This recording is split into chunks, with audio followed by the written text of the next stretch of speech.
Alright mga kaboses, isang napakagandang araw na naman po sa ating lahat. Ako po, ito magandang balita po mga kaboses, mukhang atrasado na po ngayon, no? Ito pong Malacanang mga kaboses dahil po sa statement nila, no?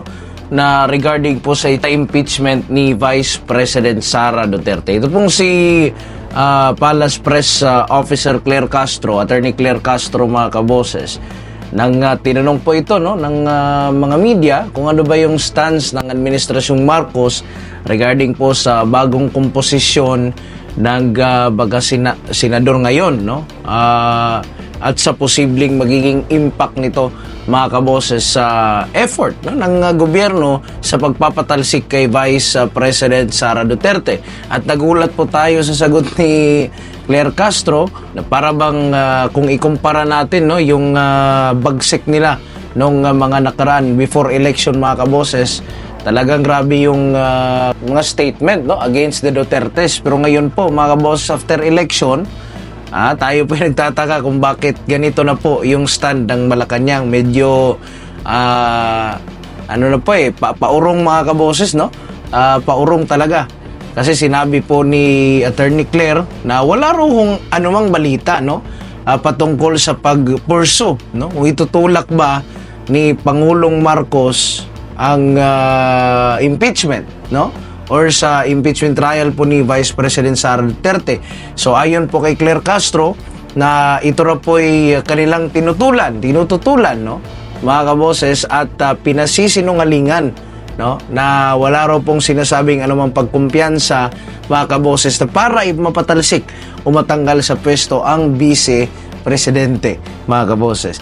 Papakita ko po sa inyo yung video interview ni Claire Castro para po maging reference po natin mga kaboses. After that, magkukomento po tayo regarding po sa impeachment ni VP Sara kung talagang matutuloy ito o hindi. At kung matutuloy man, prediction natin mga kaboses kung sino ba yung mga senador na posibleng hindi buboto sa impeachment ni VP Sara.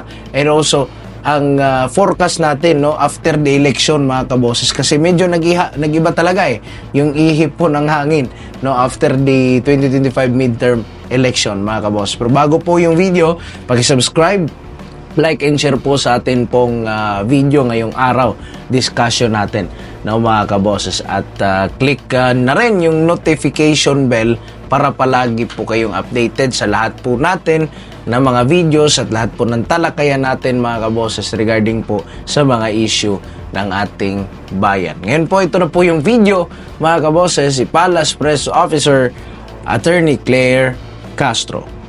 Wala pong anumang balita patungkol sa pagpursu ng Pangulo sa impeachment or sa impeachment trial ni VP Sara. So yan po ay ating tinututulan at pinasisinungalingan po. Wala pong sinasabing anumang pagkumpiyansa na para mapatalsik o matanggal sa pwesto ang Vice Presidente.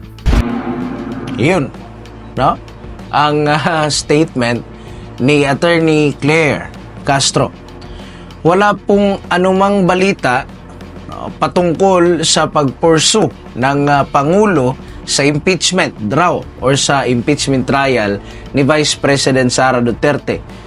So yan po ay ating tinututulan ayon po sa kanya, at pinasisinungalingan po.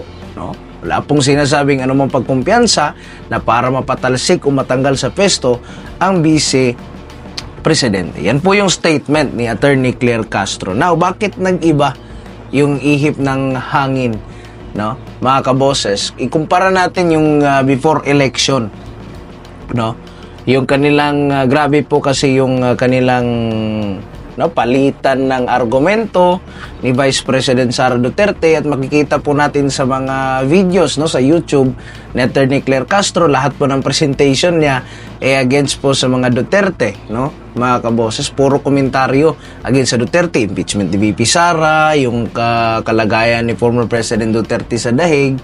At ngayon medyo yung tunog mga kaboses na medyo naninibago tayo, na medyo paurong, at yung sinabi po niya na mukhang hindi na itutulak nag-presidente ni Presidente Marcos ito pong impeachment ni Vice President Sara Duterte. Isa lang pong nakikita natin, baka mukhang epekto ito no, base sa mga lumabas, no, na resulta sa halalan, mga kaboses, kitang-kita nyo naman po siguro na yung mga dati po na umuusig kay Vice President Sara Duterte at kay former President Rodrigo Roa Duterte ay hindi po nananalo, no, kagaya po nila Congressman Benny Abante, nina Trillanes, mga kaboses, si Franz Castro, si Dan Fernandez, no, at Estela Kimbo. Marami pong natalo no, mga kaboses, at hindi po lahat ng alyansa ay nakapasok, na hindi po naipanalo, no, ni Presidente Marcos Jr. yung kanyang mga slate, no, senatorial slate, mga kaboses, at kung hindi nga siguro nagpa-endorso itong si Camille Villar at si Senator Amy Marcos kay VP Sara, ay tiyak na hindi rin ito makakalusot, no, mga kaboses, at hindi man pinalad, no, yung mga ibang senatorial lineup nila Vice President Sara Duterte na kanyang inendorso rin, no, mga kaboses, but naiintindihan naman natin, no, mga kaboses, yung sitwasyon, kasi yung iba doon ay hindi pa po talaga eksperyensyado pagdating po sa larangan ng politika, at ang mga botante po natin ay napakatalino na po ngayon, no? Matalino na po lahat ng mga botante at marunong na po silang kumilates sa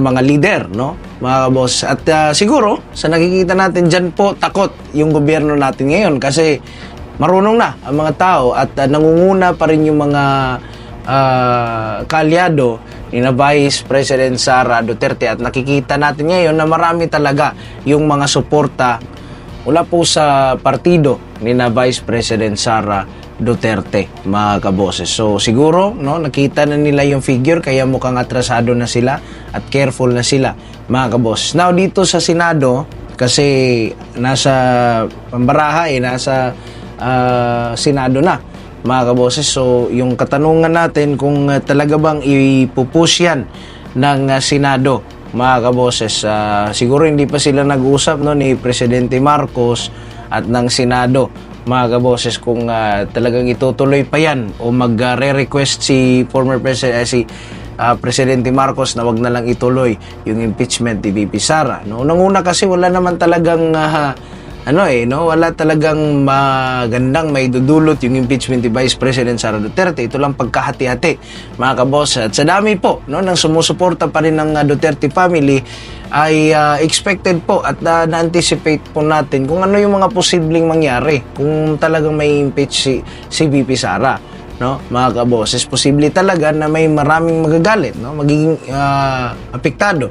Ito nga si Ping Lacson nakapasok pa, mga kaboses, no, sa sa top 12, no, ng mga senador ngayong halalan. Kung hindi siguro niya inaccept, mga kaboses, yung fact, no, na may epekto sa kanilang pagtakbo sa alyansa yung pagkaka-aresto kay former President Rodrigo Roa Duterte, kasi mismong yan si Ping Lacson, alam po niya, mga kaboses, at nafe-feel niya, no, yung epekto ng pag-aresto, pag-uusig ng gobyerno sa mga Duterte. Kasi aminin man natin o sa hindi, o tanggapin man natin o sa hindi, mga kaboses, malakas talaga ang mga Duterte family. Now, kung talagang matutuloy, mga kaboses, kasi mga Hulyo pa raw yan, tentative date yung impeachment ni VP Sara sa 20th Congress, no, mga kaboses. If ever, no, na sisimulan talaga, merong 24 na senador yung uupo bilang sa impeachment court, no, mga kaboses, at kabilang na po yung mga bagong 12 na mga senador, no. Prediction lang po natin, no, nasa 10 po ata yung posible, no, na mag-no sa impeachment ni VP Sara, which is dapat kukunin ni VP Sara is 13, no, votes para hindi po siya tuluyang ma-impeach. But sa ating pong forecast, no, mga kaboses, mukhang hawak na niya yung 10, mga kaboses, na mga impeach na mga senador. Dito unang-una dyan, no, sa mga magno-no, posible, mga kaboses, ay itong si Alan Cayetano, no, mga kaboses, at yung kanyang kapatid na bago lang na-elect, no, si Pia Cayetano, kanyang magkapatid yan So dalawa na. Ang pangatlo po niyan ay si Robin Padilla, mga kaboses, no. At pang-apat at panglima, ito pong si Mark Villar at ang kapatid nitong si Camille Villar, no, mga kaboses. So 5 na, no. Ito pa si Migs Viri, no, na nagbigay na rin ng kanyang stand, mga boses. Posible, no, na papanig ito sa mga Duterte. Posibleng magno-no ito. So 6 na. Sali pa natin si Senator Bongo, Senator Bato de la Rosa. So 8 na. No, pati na po yung bagong elect na si Rodante Marcoleta, mga kaboses, no.